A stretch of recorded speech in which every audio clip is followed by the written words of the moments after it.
El principio del Apocalipsis, de Roberto Bolaño. Historia de Maitad. Como casi todas las obras de Vargas Llosa, excepción hecha de su novela erótica,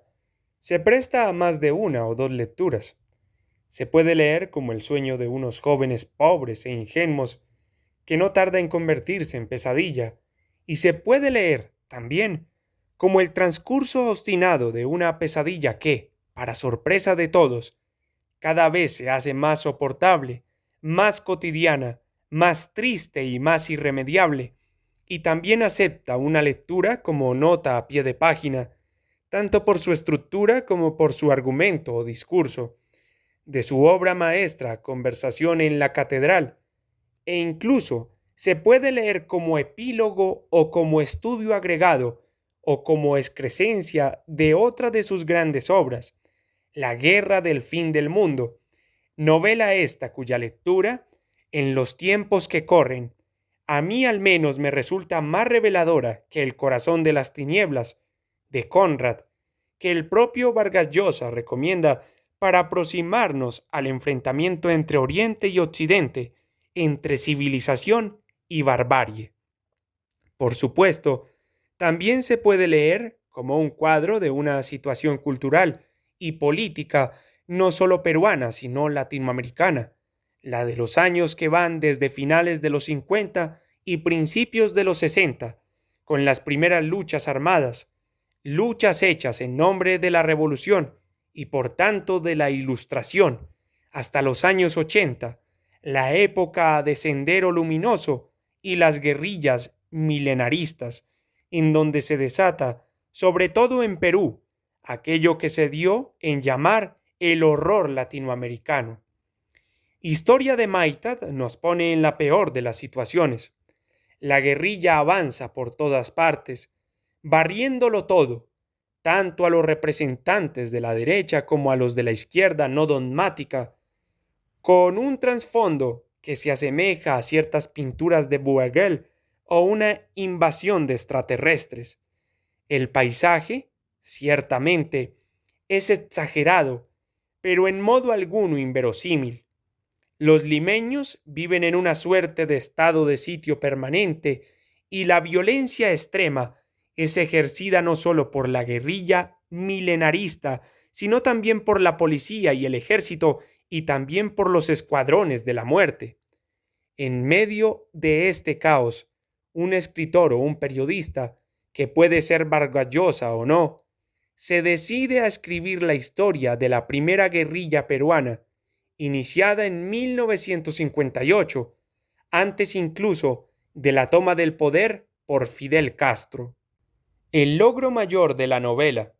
y aquí aparece Maitad, cuyo retrato es, posiblemente, el logro mayor de esta novela. Maitad no es un muchacho, pero se comporta como un muchacho. Es decir, Maitad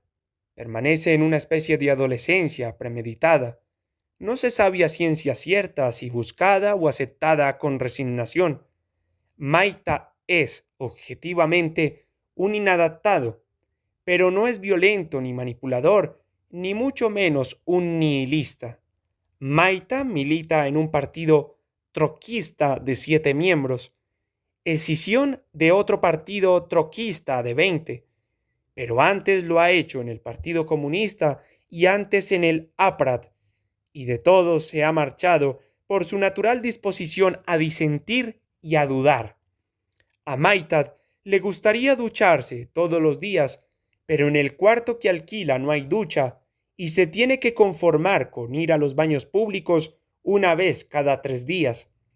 Maitad es gordo y nadie diría de él que es atractivo y también es homosexual en una época en que ser homosexual estaba considerado en Perú y en Latinoamérica una desviación infame.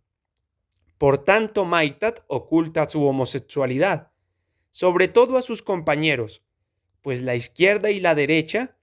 tratándose de temas sexuales, siempre han marchado como hermanos siameses en Latinoamérica, y la sublima o la aplasta bajo una montaña de trabajos de propaganda o militancia o alimenticios que asume con la disposición de un santo. En gran medida, eso es lo que es Maitad, un santo contemporáneo, tentado por el diablo en el desierto, cuyo grado de solidaridad o de pristina fe es tan grande que se antoja monstruoso. Bastaría con esto para que la novela de Vargas Llosa fuera memorable. Pero hay más. El joven alférez que inspira a la guerrilla, un caudillo ingenuo e impetuoso cuya fragilidad, intuida desde el primer momento, mientras suena en un picut, un mambo o un bolero, se advierte con los caracteres del fin de la inocencia. Los compañeros reciclados de Maitad y sus distintas versiones de este, las pequeñas historias que el periodista va escuchando y que, en apariencia, nada tienen que ver con la novela, pero que constituyen, todas juntas, un entramado riquísimo, la historia del profesor Ubillus, una posible versión del intelectual criollo y provinciano por excelencia, la composición de la novela, tan similar a un rompecabezas que se va armando en el abismo, el sentido del humor de Vargas Llosa, que salta a la manera balzaquiana, incluso por encima de sus propias convicciones políticas, las convicciones políticas que ceden, como solo le sucede a los escritores verdaderos, ante las convicciones literarias, y finalmente la simpatía y la piedad, que acaso otros llamen objetividad, por sus propios personajes.